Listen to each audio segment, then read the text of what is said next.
Welcome back. This is Greg with the Spokane Walleye Club. We're at part 3 of the Eastern Washington Walleye Calendar. Thanks for watching our presentations. In this segment of the presentation, we're going to talk about the months of September, October, and November. So in September, we're into the late summer behavior of walleyes out here in Eastern Washington. And September can be a pretty warm month, and then it can also start to cool down and become quite unsettled by the end of the month. So we see a wide variety of behaviors from negative to positive as far as walleye feeding and activity goes. Fish are still scattered, looking for food where they can find it all through the system, various different structure types, and they can be quite selective by this time of year. We aren't quite to the fall bite yet, and food is abundant in the system, and it's grown large, so it doesn't take a lot of food to keep a walleye going this time of year. So it's important to be in the right place at the right time and pick peak periods for success in walleye fishing. We're going to return to Rufus Woods.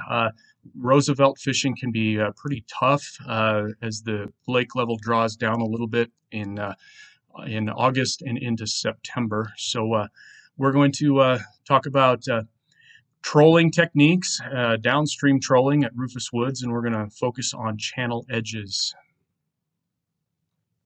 So as I mentioned before, at Lake Roosevelt, there tends to be a bit of a downturn in the water level during the month of September, and that can kind of bring to a halt some of the summer patterns that are very productive in the months of June, July, and August. So that's why I'll change it up and I'll look elsewhere to go fishing a lot of the times in September. So let's talk about Rufus Woods. The boat launch here is at Seaton's Grove. Let me get my highlighter here. Yeah, the Seaton's Grove boat launch here. That's north of Grand Coulee, probably about a 10-minute drive or so. And we put in the boat launch here, and you can be onto fairly productive September fishing places pretty quickly as far as fishing channel edges, just right along the drop-off here as you come out of the boat launch. It's a pretty protected area, but you get into the current quite quickly and trolling this edge right here. There's also an edge on the opposite bank that can be productive at times. And then there's a good long troll here on the Seaton's Grove side of the river that extends from the bend here all the way down and past Buckley Bar. And we're looking at trolling edges that are in 35 to as deep as 50 feet of water in the month of September. And Rufus Woods is a very current-driven fishery, so you want to be on the reservoir when the current is flowing swiftly. And in the beginning of September, that power generation from the dam can peak in the afternoon hours and into the evening, and that's a time you want to be there for that peak period bite. By the time you get into later part of September, sometimes the weather is cooled off, and the power generation tends to peak out of Grand Coulee first thing in the morning. So you want to keep an eye on the flow levels out of Grand Coulee Dam to optimize your fishing. There are also some good spots further downstream, down around Nespelam Bar, which is a big sunken island out in the middle of the channel by the net pens here. And that area there can be productive at times during the month of September. So there are a few places to at least get you started. Let's talk about the snell length. Typically, when I am fishing lakes or light current regimes, especially with clear water, I want to run a pretty long snell. So that's the leader length from my bottom bouncer to my bait. I like to run 2 to 3 feet, 30 to 36 inches or so. But when I'm fishing Rufus Woods, especially if there's swift current, I'll shorten up my leader length for a couple of reasons. The first thing is to help avoid snags, and you want to be trolling at a pretty swift pace, especially if you're trolling with the current going downstream. So avoiding snags is a big part of success at Rufus Woods. And I also believe that these fish are super aggressive at Rufus Woods if they're staged in the current. and they're not as line shy. They're going to come out and bite that bait, and it's not as important to have a long leader length, in my opinion. So fast trolling, this is something that allows you to cover water quickly, and when you're fishing Rufus Woods, my rule of thumb is you want to be trolling at least 0.5 miles per hour faster than the current. So the way you can figure that is by letting your boat come to rest and look at your GPS to see how fast the current is actually moving, and you want to be going a bit faster than the current speed. Not only is that important for your presentation and keeping it out straight with your bottom bouncer, but it also helps you to avoid snags, and it helps to have a natural looking presentation down there. So I prefer to fish big Colorado blades, the metal blades, and in a variety of different colors. On sunny days, it's hard to beat something with a lot of flash, a copper or gold or a metallic nickel. And greens and to a lesser degree chartreuses can be very productive in Rufus Woods as well. We're highlighting depths of 35 to 45 feet. That takes about a 3-ounce bottom bouncer at least to get down there, and we're looking at going with the current plus a half mile, maybe even a mile per hour faster. So there are times at Rufus Woods when your troll speed may be 3.5 miles per hour, maybe even close to 4 miles per hour when it's all said and done. All right, October. October is a time when I look to start catching some of the biggest fish of the year, and one of the best places to do that is down on the Snake River. We're looking at fall behavior here at the beginning of October. Sometimes you get some warm, stable days, but oftentimes by the middle to the end of the month, it can be quite unsettled, and we start to get some of the cold snaps before winter sets in. Fish on the Snake River are spread out.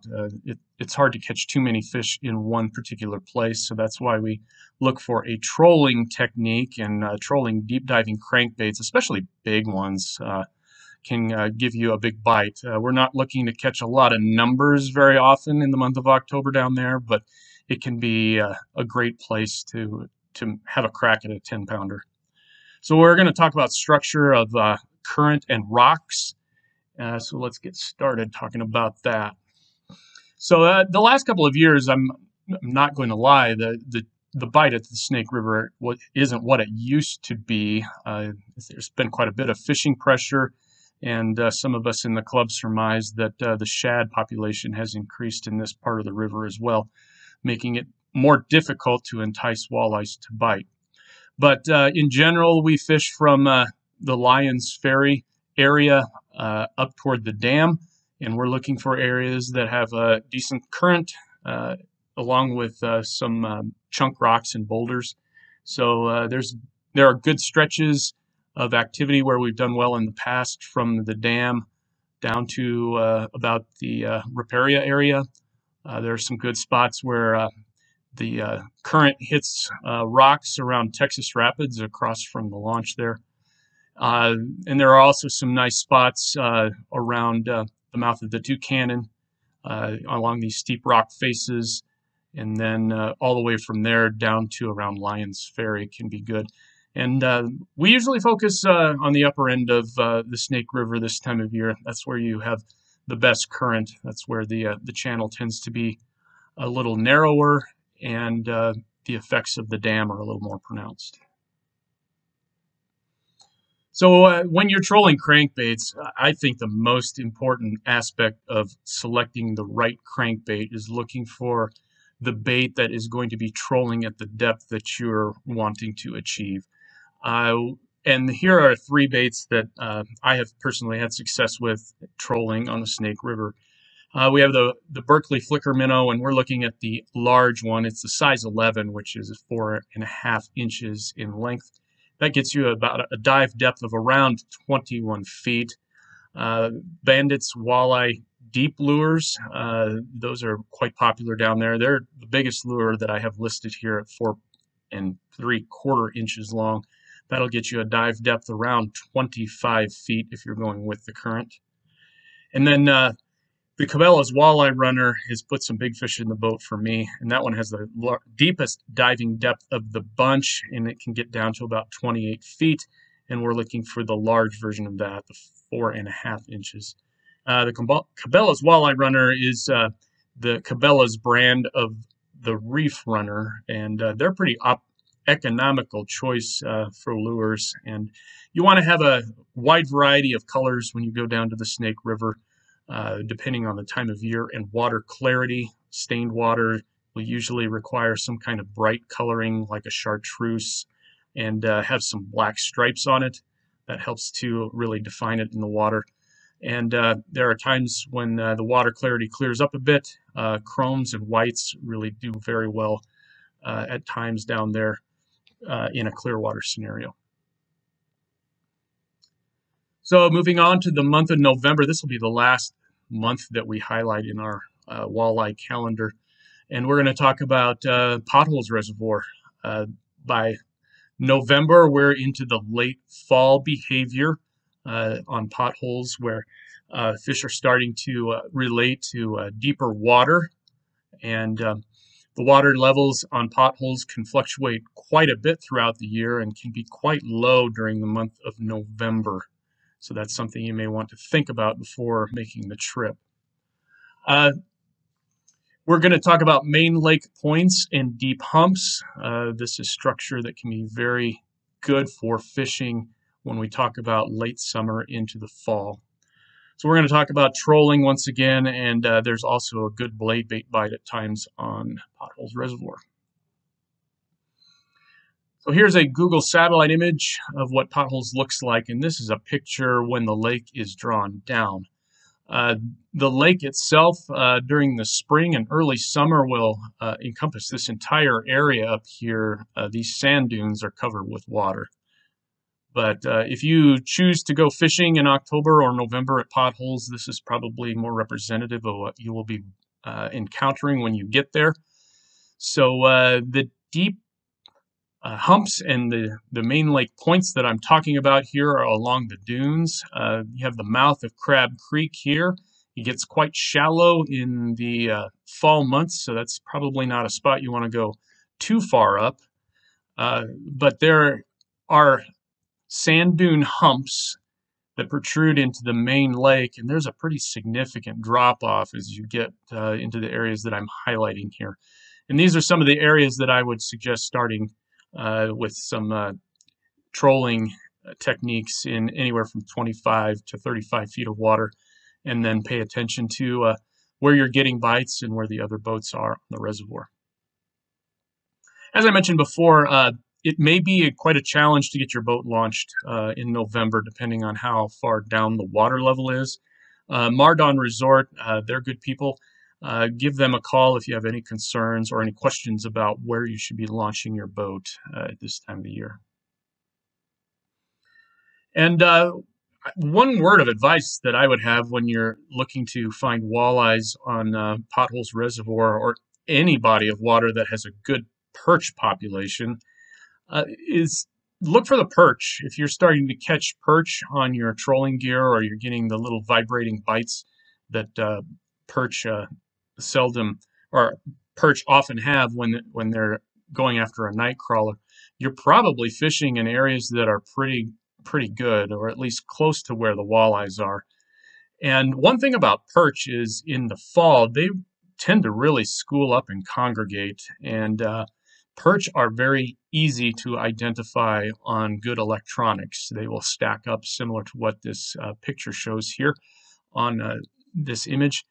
And maybe the walleyes aren't exactly with the perch, but try fishing a little shallower or fishing a little deeper than you're marking the perch, because the perch is a delicacy for walleyes, and walleyes do very much enjoy eating perch. So you're probably on the right page if you're identifying or locating perch. So we appreciate you watching our presentation. I want to put one plug in here to please catch and release the big fish that you catch in Eastern Washington. We have a tremendous resource out here. We have world-class walleye fishing, some of the biggest walleyes that live in North America are here in the state of Washington. And I think everybody should get an opportunity to catch one of these big fish.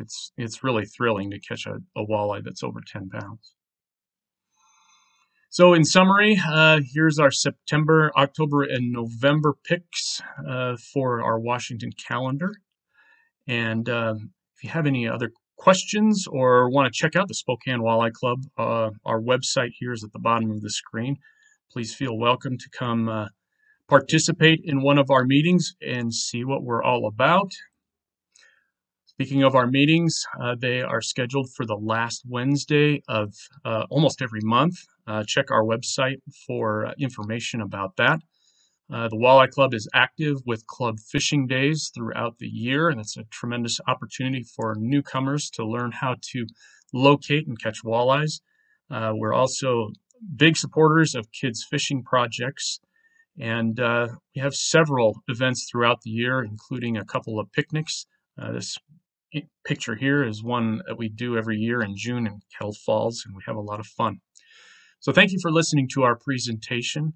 Come check us out.